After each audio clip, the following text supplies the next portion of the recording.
Olá, pessoal, tudo bem? Eu sou a Stephanie. Seja muito bem-vindo ao canal. Hoje eu vou trazer um tema muito importante e de muita atenção, que é a pré-eclâmpsia grave, tem a pré-eclâmpsia leve também, mas que pode levar a uma eclâmpsia, uma síndrome de HELP, nomes que talvez para você não existam, ou um nome que talvez você não ache que pode chegar até você.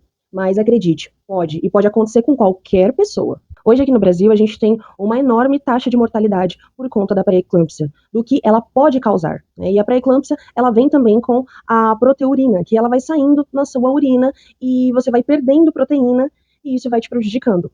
Eu tenho um relato pessoal meu de uma pré-eclâmpsia grave que eu passei. Entre a diferença da pré-eclâmpsia leve e a pré-eclâmpsia grave é que a leve é a pressão a partir de 14/10, né, que é considerada já de risco, inclusive para quem está numa gestação. Agora, a grave é a partir de 16/10. A minha ultrapassou e chegou a mais de 20, de 21. Eu fui descobrir um ano depois que meu filho já tinha nascido. Ele acabou nascendo prematuro, começou a ter um sofrimento fetal. E eu vou chegar até lá. Mas eu quero esclarecer aqui que quando você chega no hospital, eles não falam o que está acontecendo. Eu senti dores terríveis. O inchaço é uma das coisas assim mais visíveis quando você começa a ter os sintomas de pré-eclâmpsia. Então, o meu pé ficou completamente inchado, minhas mãos, eu tive que tirar a aliança, tudo, colar, assim, tudo me incomodava, apertava a meia, não conseguia colocar nada. E começou só a piorar a situação.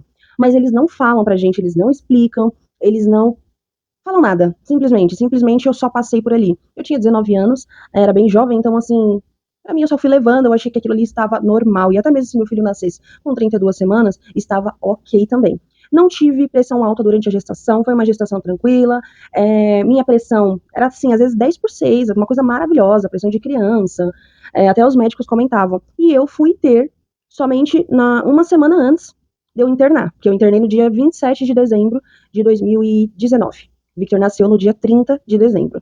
Então, tudo porque eu tive um pré-natal, e aí eu fui, mas eu tava sentindo já o inchaço, cansaço, dores de cabeça, né, umas coisas bem específicas. E aí, quando eu cheguei no pré-natal, mediu a pressão 15/10 num braço, 16/10 no outro. Quando eu cheguei no hospital, eu lembro que foi a pior, assim, que eu senti uma dor na nuca, assim, parecia que eu ia realmente morrer, né, que a pressão, ela tava 18/13, então tava muito, assim, próxima, aquela coisa.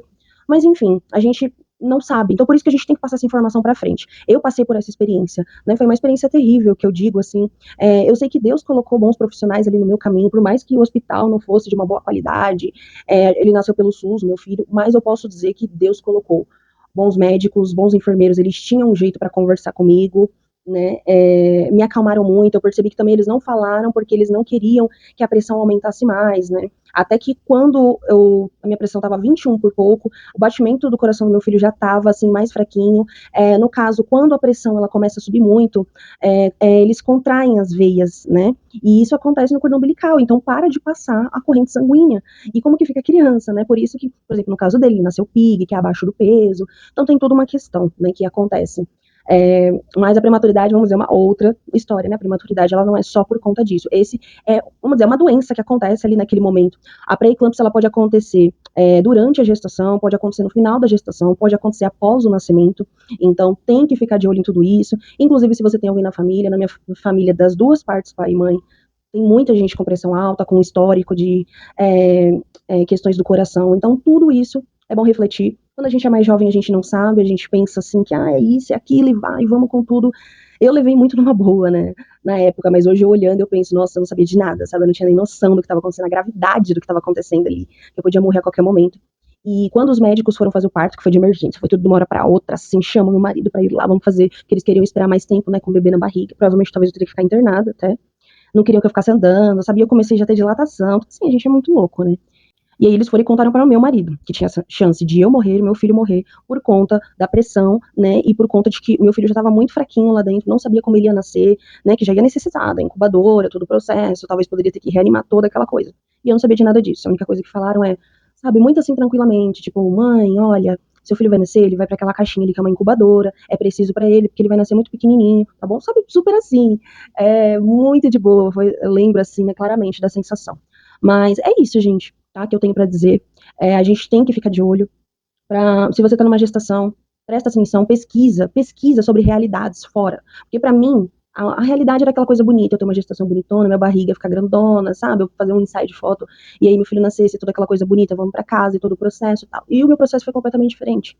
Né? Meu filho nasceu prematuro, ficou internado, passou por poucas e boas, eu passei por poucas e boas, meu marido passou por poucas e boas, a nossa história foi outra, né, do que já iria ser, vai pra casa, é um outro processo. Hoje ele tem diagnóstico de autismo também, então vai lá um outro processo, sabe, processos em cima de processo. Eu passei por uma depressão pós-parto depois de tudo isso, né, e eu nem sabia. Hoje eu sei que eu passei pela depressão pós-parto, mas na época você não tem nem consciência, você só vai no automático, entendeu? Eu subia lá no ônibus, com cesárea e tudo, pra ir no hospital pra visitar meu filho todo dia, né, todo dia, se eu estivesse sentindo muita dor ou algo assim, tentava pegar um Uber, mas era eu sozinha, meu marido já tinha voltado a trabalhar, 5 dias de licença, e aí, como que faz?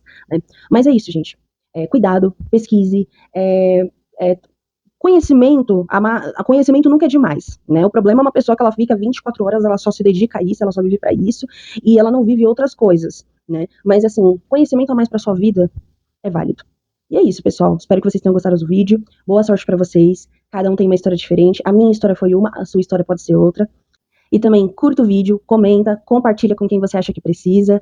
E eu espero que vocês tenham gostado. E por último de tudo, relaxa, calma, deixa tudo no seu tempo. Eu sempre fui muito na correria, sempre fui muito, sabe? Eu trabalhava na Epic, fazia tudo e saía correndo, e estava sempre agitada, acelerada, estressada.